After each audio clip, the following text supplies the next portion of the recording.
ডিপজল ভাইকে নিয়ে মনোয়ার হোসেন ডিপজল বাংলাদেশে একজন 1%। ডিপজল ভাই এফডিসিতে আসছে না, এটা আপনাদের ভুল ধারণা। ডিপজল ভাই ভয় পাওয়ার লোক না। ডিপজল ভাই 1% বাংলাদেশের শুধু শিল্পী সমিতি কেন, আপনার প্রযোজক বলেন, পরিচালক বলেন, সব সেক্টরে উনি উনার রাজত্ব দখল করে রেখেছে।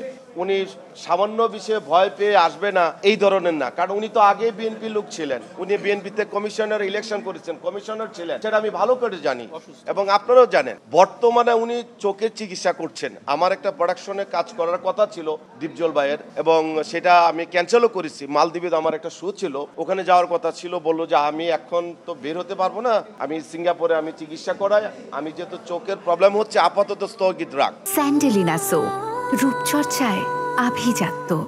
যেই মানুষটা চোখের জন্য ঘর থেকে বের হতে পারছে না, সে এফডিসি না আসলে যদি আপনারা বিতর্কিত প্রশ্ন তুলেন, সে আসছে না কেন আসছে না, এইটা আশা করি আপনারা যারা সাংবাদিকরা আছেন এই ধরনের বিতর্কমূলক প্রশ্ন করবেন অন্তত ডিপজল ভাইকে নিয়ে। আপনারা দেখেন না, এই যে কিছুদিন আগে বন্যা গেল, আপনারা জানেন যে উনি কত ট্রাক ত্রাণ দিয়েছেন।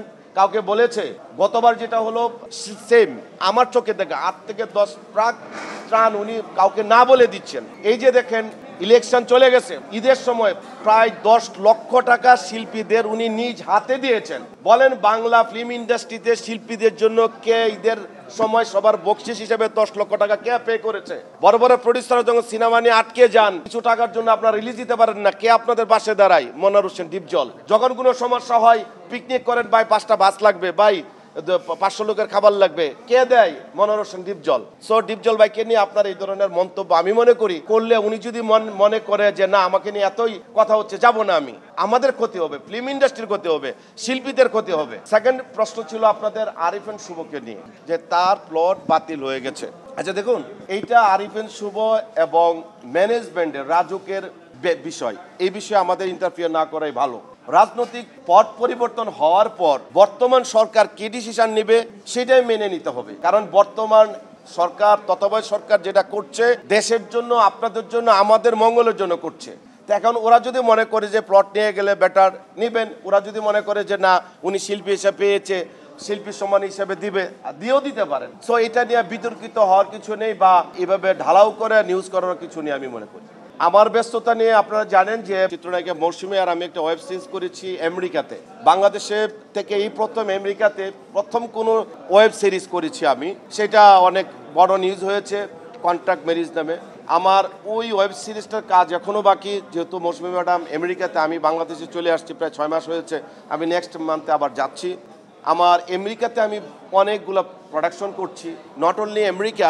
আপনারা যারা নিউজ করেন তারা দেখবেন আমি হাসান জাহাঙ্গীর, আমি বাংলাদেশকে প্রমোট করছি বিশ্ব দরবারে। কিভাবে? আমেরিকাতে 6 থেকে 7টা বাংলা চ্যানেল আছে যেগুলো ওয়ার্ল্ডে 70টা কান্ট্রিতে প্রচার হয়। আমি হাসান জাহাঙ্গীর 36টা বিজ্ঞাপন টিভিসি আমি আমেরিকাতে বানিয়েছি, যেগুলো ওয়ার্ল্ডের সব দেশে প্রচার হচ্ছে, যেটা বাংলাদেশে কোনো ডিরেক্টর, কোনো নির্মাতা আমেরিকাতে যে 36টা বিজ্ঞাপন বানায়নি। আমি হাসান জাহাঙ্গীর ওয়েব সিরিজ বানাচ্ছি, RTV প্রোডাকশন করে আসলাম, আরও কিছু কাজ হাতে, কানাডাতে কাজ করছি, লন্ডনে কাজ করছি, দুবাইতে বিজ্ঞাপন বানাচ্ছি, কাতারে করছি, ওয়ার্ল্ড ওয়াইজ আমি কাজ করছি। আমি কাজ করা মানে বাংলাদেশকে প্রমোট করা, এটা আমার জন্য নয়, পুরো বাংলাদেশের প্রাপ্তি আমি মনে করি। তো সব আমার দেশের বাইরে কাজ এখন অনেকটা বেশি। আরেকটা সুসংবাদ দিতে চাই, আমি অনেকদিন বলে আসছি যে আমি একটা ভালো সিনেমা বানাবো। সেই সিনেমাটা হতো আমি 2025 সালে ইনশাল্লাহ দেশের সার্বিক অবস্থা ভালো হলে একটা ইন্টারন্যাশনাল ছবি করার জন্য আমি ট্রাই করছি, যেই ছবিটা ওয়ার্ল্ডে সব জায়গায় চলবে, আপনারা পছন্দ করবেন, বাংলাদেশকে প্রমোট করতে পারবো, আমার দেশের মানুষ নতুনত্ব কিছু ভাবে, সেইভাবে আমি অগ্রসর হচ্ছি।